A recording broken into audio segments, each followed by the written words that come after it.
Hi everyone. तो आज हम बात करेंगे हमारे इंटरनेशनल स्पेस स्टेशन के बारे में। मेरे ख्याल से आप में से बहुत लोगों को इसके बारे में पता नहीं होगा। तो चलिए शुरू करते हैं। पहले मैं आपको बताता हूँ इसकी हिस्ट्री के बारे में। अब ये पहला स्पेस स्टेशन तो था नहीं। वैसे देखा जाए तो ये 9वां स्पेस स्टेशन है जो अभी स्पेस में तैर रहा है। अब बात करते हैं नासा की। तो नासा ने 1980 में फ्रीडम नामक एक स्पेस स्टेशन बनाने का सोचा और उसकी एक ब्लूप्रिंट तैयार की। बट उसका कॉस्टिंग बहुत ज़्यादा थी, उसका बजट बहुत ज़्यादा था, तो पार्लियामेंट में वो पास नहीं हो पाया। तो फिर नासा ने सोचा कि चलो ठीक है, हम अकेले नहीं बना पाए तो कोई बात नहीं, हम दूसरी कंट्री की मदद लेंगे और इसको बनाएंगे। तो फिर नासा ने जापान, यूरोपियन कंट्री के कुछ यूरोपियन एजेंसी के कुछ कंट्री और रशिया की मदद मांगी। तो फाइनली ऐसे 16 कंट्री डिसाइड हुई, ऐसे 16 कंट्री एग्री हुई कि चलो ठीक है, हम सब मिलके स्पेस स्टेशन बनाएंगे। तो स्पेस स्टेशन का काम अभी 95 to 98% तो खत्म हो चुका है और अभी स्पेस स्टेशन हमारी पृथ्वी के आसपास 37,000 किलोमीटर पर आवर की स्पीड से घूम रही है।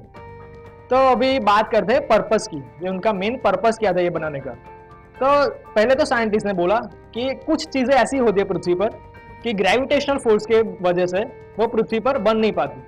तो उन्होंने ऐसा सोचा कि हम स्पेस स्टेशन में ऐसा प्रोडक्शन हाउस बनाएंगे।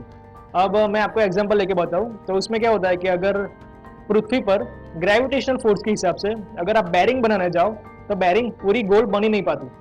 और अगर कुछ क्रिस्टल की बात करें तो ग्रेविटी की वजह से वो क्रिस्टल पूरी तरह से फॉर्म ही नहीं हो पाते कुछ चीज़ के। तो उन्होंने सोचा कि अगर ऐसी कुछ चीज़ें होगी तो हम वो स्पेस स्टेशन में ही बनाएंगे। फिर उन्होंने सोचा कि हम स्पेस स्टेशन में एक पूरी लैब बनाएंगे और डिफरेंट एक्सपेरिमेंट करेंगे, डिफरेंट रिसर्च करेंगे, एनालिसिस करेंगे, जो अभी पृथ्वी पर पॉसिबल नहीं है क्योंकि ग्रेविटी की वजह से। तो उन्होंने दूसरा ये सोचा। फिर तीसरा उन्होंने सोचा कि मान लीजिए फ्यूचर में हमें कुछ दूर स्पेस में जाना हो तो हम क्या करेंगे, एज ए लॉन्चिंग पैड हम स्पेस स्टेशन को यूज करेंगे। तो मेनली ये तीन पर्पस थे उनके। अब आपको तो पता ही होगा कि नासा ने तो अपने सारे रॉकेट रिटायर कर दिए, तो मेनली ये सब काम किया रशिया के रॉकेट ने। तो रशिया के रॉकेट ही सबको, एस्ट्रोनॉट को, रॉ मटेरियल को स्पेस में ले जाता था। तो अब हमने बात की पर्पस की, तो अब देखते हैं 10-15 साल हो गए, मैंने बोला आपको। तो अब देखते हैं कि कौन से पर्पस फुलफिल हुए। तो मैंने आपको पहले बताया कि वो प्रोडक्शन के बारे में सोच रहे थे। तो फिर उन्होंने सोचा कि यार एक तो हम पूरा रॉ मटेरियल ऊपर ले जाएंगे, फिर फाइनल प्रोडक्ट जो होगी वो फाइनल प्रोडक्ट फिर से हमें रॉकेट से नीचे लानी पड़ेगी। तो मतलब वो तो कॉस्टिंग उनका बहुत ज़्यादा बढ़ जाएगा, तो प्रैक्टिकली तो वो पॉसिबल है नहीं। फिर उन्होंने मतलब लैब का बोला था कि हाँ हम बहुत रिसर्च करेंगे, बहुत सब करेंगे, एक्सपेरिमेंट करेंगे। बट आज तक ऐसी कोई रिसर्च हुई नहीं, आज तक ऐसी कोई चीज़ सामने नहीं आई जिससे हमें कुछ फ़ायदा हो सके। तो ये दूसरा था। और फिर तीसरा उन्होंने ये बोला कि हम as a launching pad use करेंगे, बट हमारे पास ऐसी टेक्नोलॉजी है ही नहीं, मतलब अभी हम इतने कैपेबल हुए ही नहीं कि हम स्पेस में दूर तक जा पाएंगे। तो ये था तीसरा पर्पज़। तो उनके तीनों पर्पज़ पूरे हो ही नहीं पाए।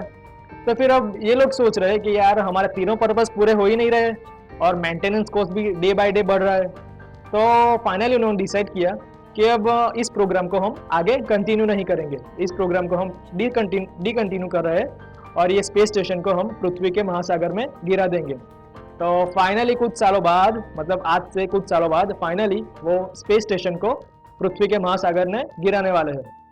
तो दोस्तों ये होने वाला है, ये था हमारा स्पेस स्टेशन और ये होने वाला है कुछ सालों में हमारे स्पेस स्टेशन के साथ।